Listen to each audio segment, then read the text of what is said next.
नमस्कार विद्यार्थी मित्रांनो, जर तुम्ही तलाठी भरती परीक्षेची तयारी करताय तर बघा आजच्या व्हिडिओमध्ये मी घेऊन आलेलो आहे तलाठी भरती परीक्षेमध्ये नेहमी विचारले जाणारे PYQ म्हणजे प्रिव्हियस इयर क्वेश्चन्स. 30 प्रश्न असणार आहेत आजच्या व्हिडिओमध्ये. 10 मिनिटांचा आजचा व्हिडिओ होणार आहे, त्यामुळे हा व्हिडिओ शेवटपर्यंत बघा.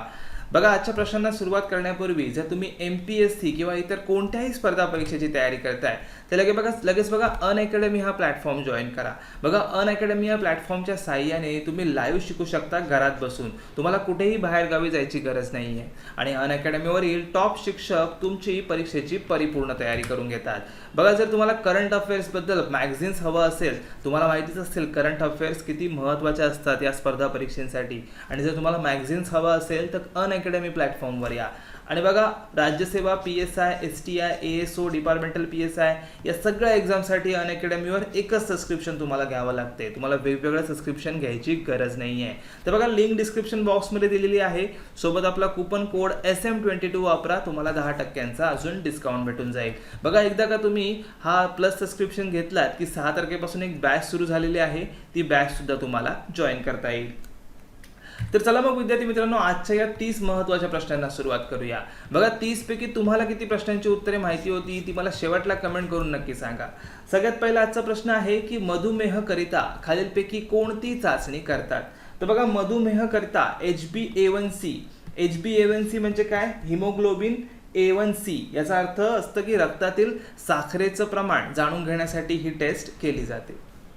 प्रश्न क्रमांक 2 काय बघा, पुणे पोलिसांचा बडी कॉप हा उपक्रम कोणाकरिता राबवला जातो. बडी कॉप, तर बघा बडी कॉप हा उपक्रम नोकरपेशा महिला वर्गासाठी राबवला जातो पुणे पोलिसांचा. प्रश्न क्रमांक 3 काय बघा, जर दूध लिटरमध्ये मोजतात तर मीटरमध्ये काय मोजतात. गहू, सोने, कापड की वीज. तर सोपाच प्रश्न आहे, मीटरमध्ये मोजलं जातं कापड, ऑप्शन सी. प्रश्न क्रमांक 4 काय बघा, वन्यजीव गुन्हे नियंत्रण ब्युरोचे प्रादेशिक कार्यालय महाराष्ट्रात कोणत्या शहरात आहे. वन्यजीव गुन्हे नियंत्रण ब्युरोचे प्रादेशिक कार्यालय महाराष्ट्रामध्ये कुठे आहे माहिती आहे का तुम्हाला, तर ते आहे गडचिरोलीला नाही आहे, ऑप्शन सी, ते आहे मुंबईला, ऑप्शन सी. प्रश्न क्रमांक 5 काय बघा, केंद्रीय आरोग्य व कुटुंब कल्याण मंत्रालयाने सुरू केलेले मिशन संपर्क अभियान कोणत्या रोगाशी निगडीत आहे. मिशन संपर्क अभियान, तर बघा मिशन संपर्क अभियान हा एड्स, ठीक आहे, एड्स या रोगाशी संबंधित आहे. प्रश्न क्रमांक 6 काय बघा, जागतिक अन्न दिवस कधी साजरा केला जातो. जागतिक अन्न दिवस महत्त्वाचा प्रश्न आहे बघा. तर बघा जागतिक अन्न दिवस हा दरवर्षी 16 ऑक्टोबर या तारखेला साजरा केला जातो. 7वा प्रश्न काय बघा, भारतीयांना इंग्रजी शिक्षण देण्याच्या धोरणाचा अवलंब टिंब यांच्या कारकिर्दीत करण्यात आला. भारतीयांना इंग्रजी शिक्षण देण्याच्या धोरणाचा अवलंब, तर बघा option A, lord William Bentinck यांच्या कारकिर्दीमध्ये करण्यात आला. पुढचा प्रश्न काय बघा, at the feet of Mahatma Gandhi या पुस्तकाचे लेखक कोण. At the feet of Mahatma Gandhi बघा 1955 साली प्रकाशित झालेले या पुस्तकाचे लेखक आहे doctor Rajendra Prasad, option C या प्रश्नाचं उत्तर येईल.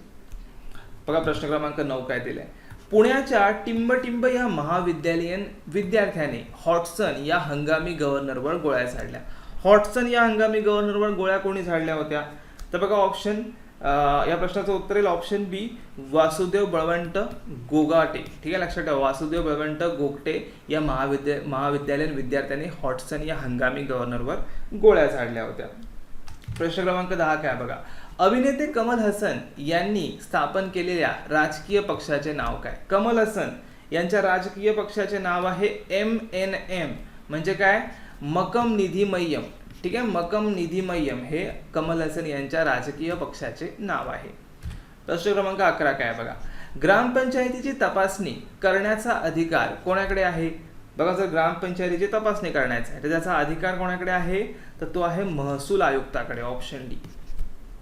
प्रश्न क्रमांक 12 कडे आता वळूया. तांदूळ उत्पादनात भारताचा जगात कितवा क्रमांक लागतो. तांदूळ उत्पादनात, तर बघा सगळ्यात पहिला क्रमांक लागतो चायनाचा, ठीक आहे, चीन या देशाचा, आणि दुसरा क्रमांक लागतो आपल्या भारताचा, ऑप्शन बी. प्रश्न क्रमांक 13 काय बघा, टिंब हे सत्यशोधक समाजाचे मुखपत्र होते. सत्यशोधक समाजाचे मुखपत्र तर बघा दीनबंधू हे सत्यशोधक समाजाचे मुखपत्र होतं. आता सत्यशोधक समाजाची स्थापना कधी झाली तर 1873ला, ठीक आहे, पुणे येथे झाली होती. ठीक आहे, विचारतात सत्यशोधक समाजाची स्थापना कोणी केली किंवा सत्यशोधक समाजाची स्थापना कधी झाली, तर कोणी केली होती सत्यशोधक समाजाची स्थापना, तर ज्योतिबा फुले यांनी. लक्षात ठेवा, ज्योतिबा फुले यांनी. प्रश्न क्रमांक 14 काय बघा, उटी हे थंड हवेचे ठिकाण कोणत्या राज्यामध्ये आहे? उटी खूपच सुंदर असं ठिकाण आहे उटी, जे की आहे तामिळनाडू या राज्यात. ऑप्शन बी. प्रश्न क्रमांक 15 काय बघा, शाहू महाराजांनी 1911 मध्ये कोणत्या समाजास राजाश्रय दिला? 1911ला शाहू महाराजांनी, तर बघा ऑप्शन बी, सत्यशोधक समाजाला राजाश्रय दिला शाहू महाराजांनी 1911ला. प्रश्न क्रमांक 16 काय बघा, इसवी सन 1930च्या मिठाच्या सत्याग्रहात स्त्रियांचे नेतृत्व कोणी केले? 1930च्या मिठाच्या सत्याग्रहात, तर बघा ऑप्शन सी, अवंतिकाबाई गोखले यांनी केले होते. Option C. प्रश्न क्रमांक 17 काय बघा, आगरकरांना टिंब यांच्याबरोबर 101 दिवसाची कारावासाची शिक्षा झाली होती. आगरकरांना कोणासोबत झाली होती 101 दिवसांची कारावासाची शिक्षा? तर बघा ऑप्शन बी, टिळकांसोबत. टिळकांबरोबर 101 दिवसांची कारावासाची शिक्षा झाली होती डोंगरी जेलमध्ये.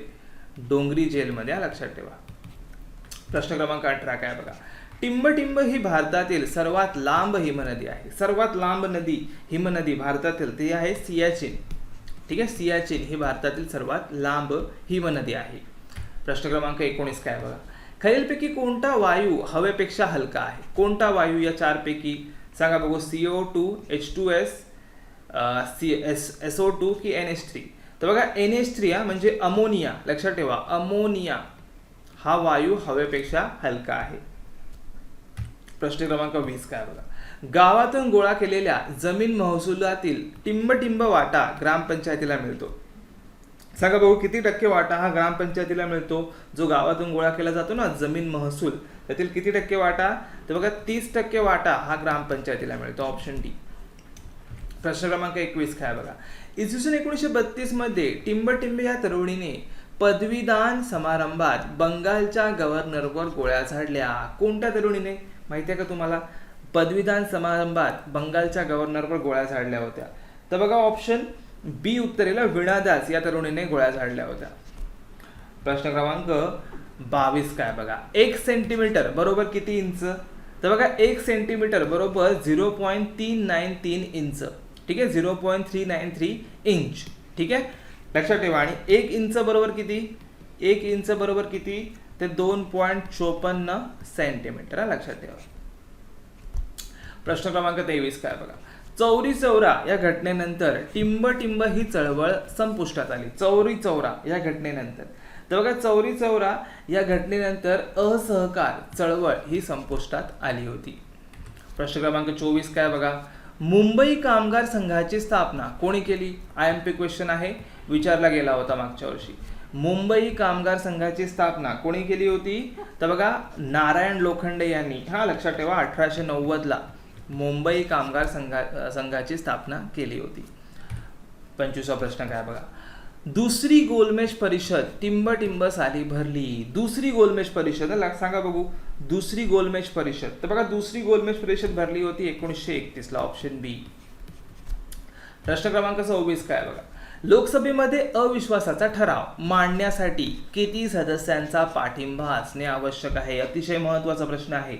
जर तुम्हाला लोकसभेमध्ये अविश्वासाचा ठराव मांडायचा असेल तर किती सदस्यांचा पाठिंबा असणे आवश्यक आहे? तर बघा ऑप्शन सी, 50 सदस्यांचा पाठिंबा असणे आवश्यक आहे. प्रश्न क्रमांक 27 काय बघा, खालीलपैकी विरुद्धार्थी शब्दाची चुकीची जोडी ओळखा. चुकीची जोडी, तर बघा इलाज नाइलाज बरोबर आहे ही जोडी. उच्च नीच ही देखील बरोबर आहे जोडी. प्राचीन अर्वाचीन ही देखील बरोबर जोडी आहे. पण बघा उदय पहाट ही विरुद्धार्थी शब्द नाही आहे, तर हे एक समानार्थी शब्द आहे. म्हणून ऑप्शन डी ही चुकीची जोडी आहे. 28वा प्रश्न काय बघा, महाराष्ट्रातील केळी उत्पादनात खालीलपैकी कोणता जिल्हा अग्रेसर आहे? केळी उत्पादनामध्ये, तर बघा महाराष्ट्रामध्ये केळी उत्पादनामध्ये जळगाव हा जिल्हा अग्रेसर आहे. प्रश्न क्रमांक 29 काय बघा, लोकसभेत शून्य प्रहर कधी सुरू होतो? शून्य प्रहर लोकसभेमध्ये, तर बघा लोकसभेमध्ये शून्य प्रहर हा 12 वाजता सुरू होतो. लक्षात ठेवा, ऑप्शन बी शून्य प्रहर. चला शेवटचा प्रश्न आजचा काय आहे बघा. महाराष्ट्रातून लोकसभेत व राज्यसभेत अनुक्रमे किती खासदार निवडले जातात? लोकसभेमध्ये आणि राज्यसभेमध्ये किती खासदार निवडले जातात महाराष्ट्रातून? बघा एकूण 67 असते, 67 असतात, तुम्हाला माहिती असेल. तर बघा लोकसभेतून 48 आणि राज्यसभेतून 19 असे 67 खासदार निवडले जातात. हा लक्षात ठेवा. जाता जाता बघा क्वेश्चन ऑफ द व्हिडिओमध्ये तुमच्यासाठी आजचा प्रश्न आहे की महाराष्ट्रातील सर्वात कमी लांबीची नदी कोणती आहे? पर्याय आहेत नर्मदा, तापी, वर्धा की भीमा. बघा सोपा प्रश्न आहे. उत्तर माहित असेल तर खाली कमेंट करून तुम्हाला सांगायचं आहे. बघा चॅनलला अजून सबस्क्राईब केलं नसेल तर बघा स्पर्धा परीक्षेसंबंधी रेग्युलर व्हिडिओसाठी आमच्या चॅनलला सबस्क्राईब करून घ्या. सोबत बाजूला असलेल्या बेल आयकॉनवर क्लिक करा जेणेकरून तुम्हाला आमच्या नवीन व्हिडिओच्या अपडेट्स रेग्युलरली भेटून जातील. बघा ही आपली वेबसाईट आहे mpscgk.com.